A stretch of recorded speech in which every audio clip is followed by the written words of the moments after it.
Today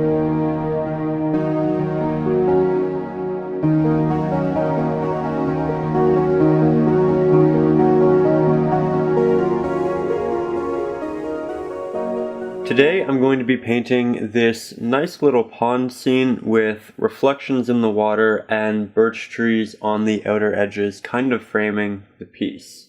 Now I'm going to begin in this main area of water here, and I'm going to be using blues, specifically a Persian blue and phthalo.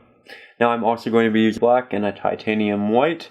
I've mixed a dark tone, a medium tone, a lighter tone, and then a very light tone up here. I'm going to be moving down from my brightest to my darkest.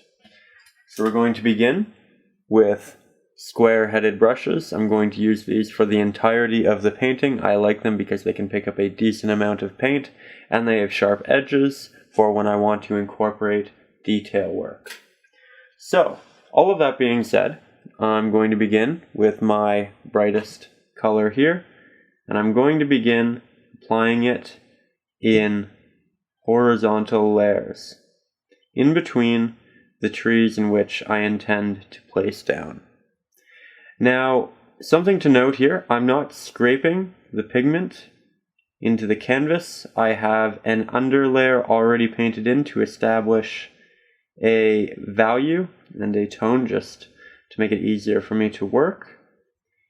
And I don't want that green showing through in this portion. So I'm consistently going back to my palette and getting new paint as opposed to just scraping. So as we move forward, I'll begin to break off little sections and leave minor openings. And in said openings, I'll be going to my slightly darker, lighter tone, and I'll begin applying that minorly as well. Now there we are, just about finished with the lighter areas. Now as we get into the bulk of the water and the real pooling area, I'm going to move into this darker pigment of blue, and you can see that there is quite a stark contrast between the two. Now, some people would advise simply taking the two and blending them together, and that is a legitimate strategy. However, it has both its pros and its cons. I'd like to talk to you about them. When you take two pigments and you do a straight blend on the canvas in that sort of manner, sometimes you can dilute the paint and lose its vibrancy or life, if you will. However, this blue is quite saturated. It has a lot of vibrancy, and I really wouldn't mind toning it down to a point.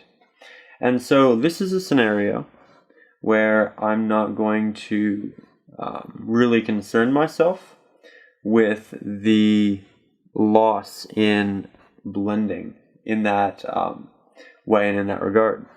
And so I actually am going to take some of my brighter tone and now begin to work that in between the areas that I've purposefully skipped with the darker pigment. Just creating inconsistencies in these horizontal strokes and then filling them in later with other pigments that are fairly close. And the idea is to build a gradient from light down to dark. However, it's not going to be a smooth gradient. This water is going to be moving to a point,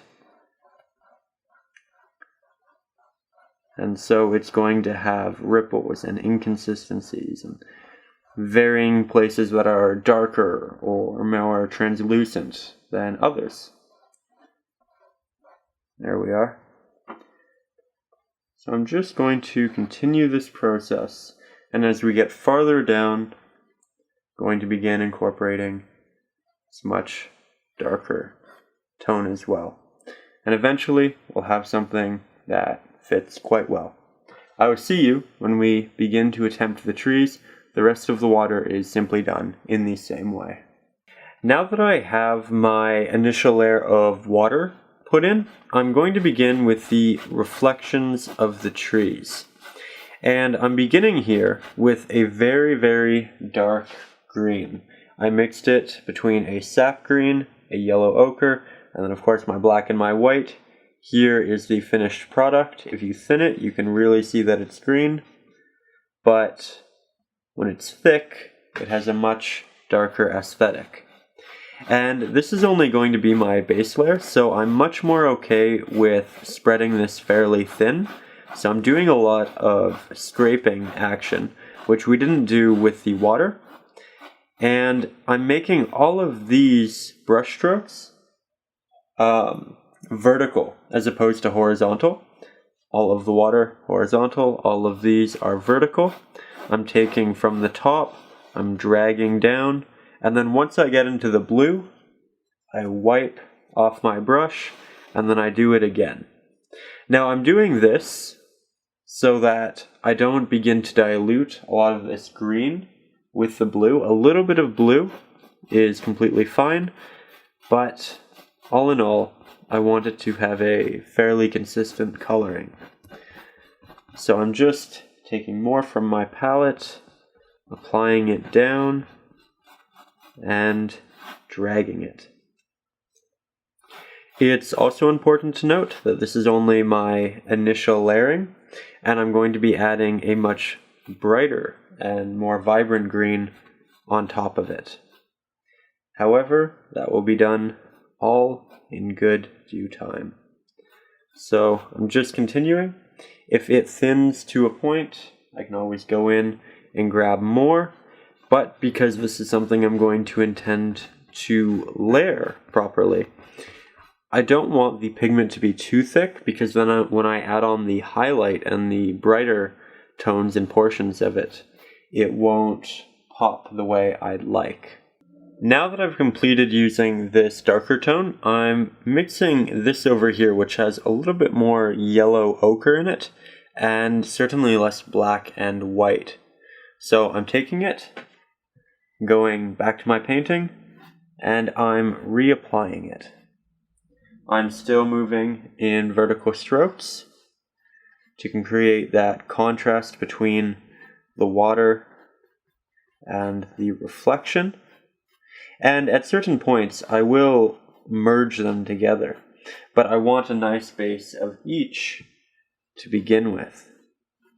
There we are. I'm also doing a mixture of strong initial applications where I don't scrape, and then I'm also scraping in different areas as well. Just creating a contrast, ensuring that it all doesn't look exactly the same. Yes, it's going to look similar, but I would like it to have a bit of a difference. Now here, I'm going back to that very vibrant blue which we created earlier, and I'm going to begin reincorporating it oddly into varying places over here. I just want to ensure that I'm creating enough inconsistencies within all of the little foliage that we've rendered and created. Little openings in the tree that allow for light to pass through. Now that I have all of my base colors down with my blues and my greens, I'm simply dragging everything in slightly horizontal but perhaps kind of rotated marks, and I'm just creating inconsistencies within the water. These are perhaps ripples or movements in the waves where you don't get a straight reflection of the trees, but rather you get something. Oh, do you see my cat? But rather you get something that's augmented. And so I'm just taking the pigments that we already have down on the palette, the canvas, and moving them around.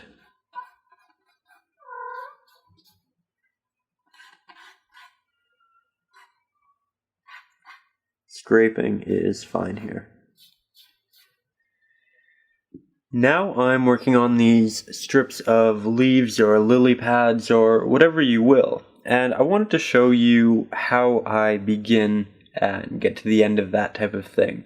So down here, I'm starting by simply taking something of a slightly lighter color, and I'm just moving my brush in little X shapes and creating slightly brighter values of whatever's initially there. The same goes for up there with greens and that sort of thing. I'm just creating something distinctive and interesting. I'm also slightly feathering the edges by touching the brush to the canvas on the edges very softly. And what that is, it's essentially these leaves and that sort of thing under the water to a point. They've sunk. And now, from there, I'm going to go to my palette. I'll take some yellow ochre, take a little bit of my sap green, and it's mixed with a little bit of titanium white. And then I'll pick some areas, not all of them, and I'll begin to build on top of it. And we'll just create this layering, building up from underneath the water. Sometimes the blend will be a little bit harsh and you'll lose portions of what you've created. But that's alright, because it will look like it's simply dipping down into the water to a point. Now, I know that this isn't that bright, and it certainly isn't on the level of that, but we're just building everything up at this point. We have the reflection in the water, we have the movement in the water, we have the ripples up here, and now we're going to have some foliage, some leaves, and some things under the water. So it's not simply water, it's not simply waves. It's something much more complicated and diverse and interesting. And it's something you don't generally recognize when you initially look at a painting. But the longer you look at it, the more you notice. And these are some things that you can instill into your work. Because it's wet into wet, I can only apply so much before I have to go back to my palette and grab more pigment. Now I'm beginning to work in some of these birch trees. And I begin those with this larger square-headed brush, a good amount of white pigment, and then I actually just paint in the entirety of it. Now, when I do this, I am not scraping the paint at all. I want it to be textured, especially for the trees in the foreground. And I want it to have a lot of substance. Now, I begin all of my birch trees with a very thick pigment of white. I try to make it textured, and I don't do a lot of scraping with the brush. It's a lot of tapping and then kindly moving the pigment around both vertically and horizontally. Then I will take some tissue and I will clean my brush. Doesn't have to be perfect. And I will go to my palette, grab some black, and these trees won't simply be black and white because my brush has been a little bit dirty. I haven't really been cleaning it, so you do see some blues in the white, and that's fine. Having it a little bit dirty is not a bad thing at all. It gives it a lot of character, and the light from the sky, the blue sky and the water, will reflect on these trees. And for that reason, having that blue, it actually makes a lot of sense. So now what I'm doing, I'm continuously going back to my palette, grabbing some black, and then I move it around. I do some horizontal strokes, and I also incorporate vertical strokes. As I move it more, it tends to fade and create a gradient with the white, which is a great thing because it allows me to build with my colors, my tones, my lighting, all of that. So once I have a gray and I decide, well, that should be darker, I can just grab more, apply it, and continue. I don't want the same level of value of dark through the entirety of it.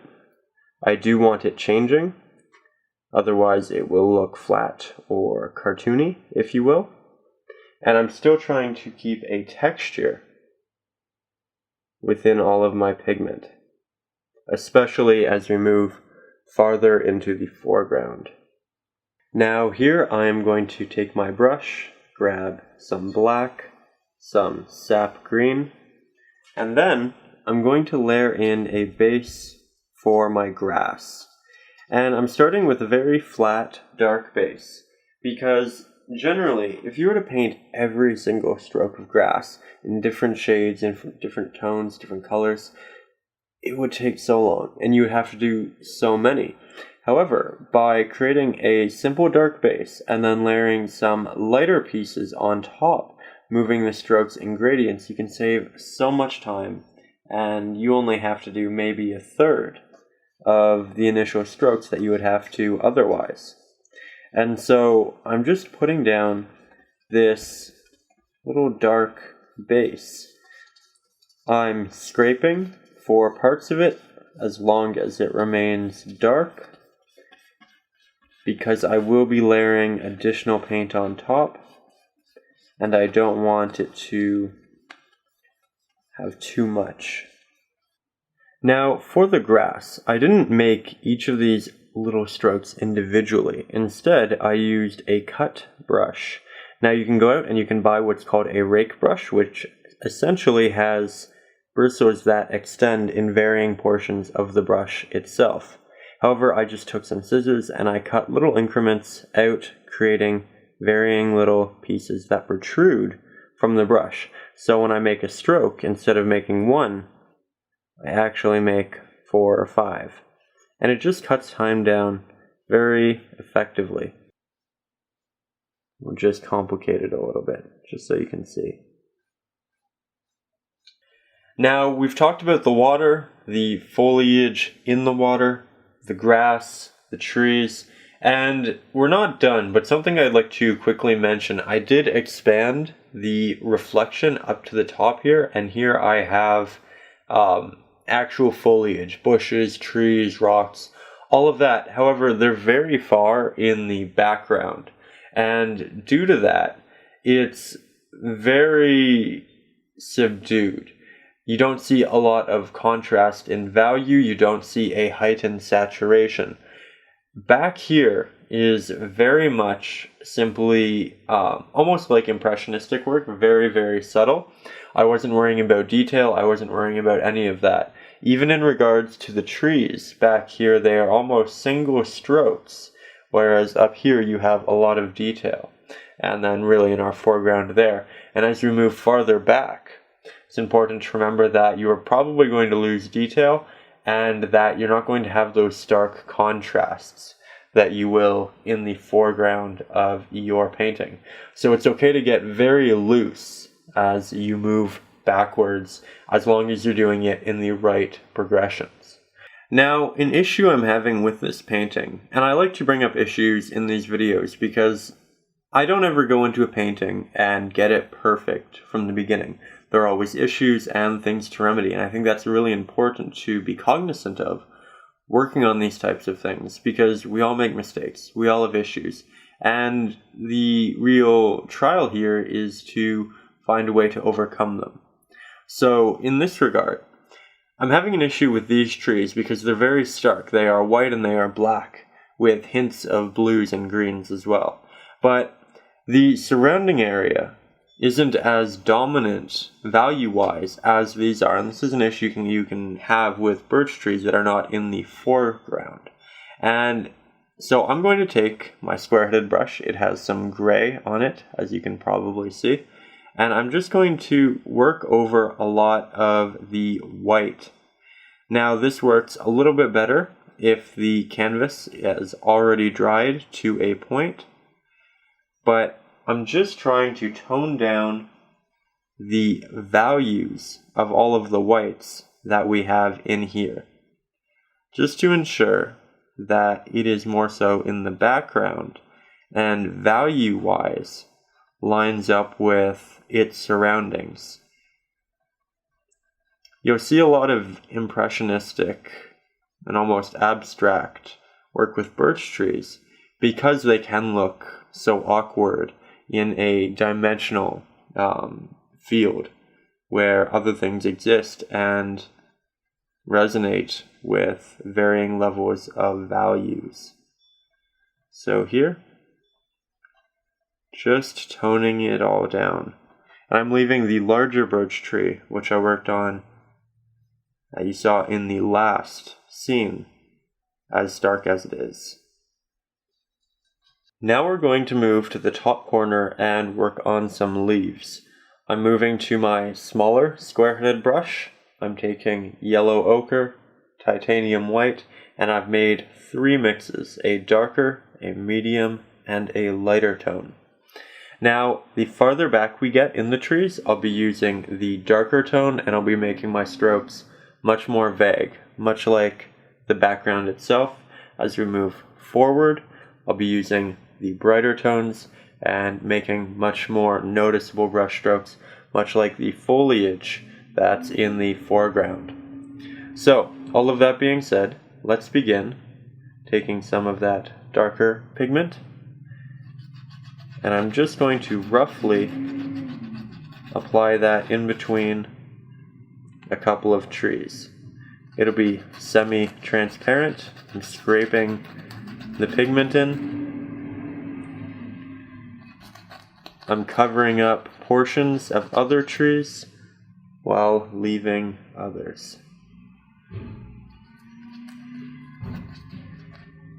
Now, I'll take some brighter tones and I'll just make actual leaf shapes. Not too many, just enough to imply that these trees are alive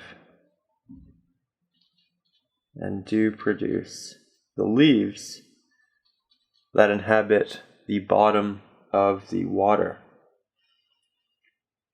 Again, something we're paying attention to is value. We don't want it to overtake the whites or grays in the trees, but we also don't want it to be too subdued. I'm doing a lot of little C shapes. The closer we get, the more we want our application to look like leaves. The farther away we are, the more we want it to look like scribbles. There we have it. Now, I hope you've enjoyed. I hope you've learned something. I think this concludes our painting and video. I will be putting the painting, amongst others, up on my website for sale very soon, and I will be uploading more videos like this every week.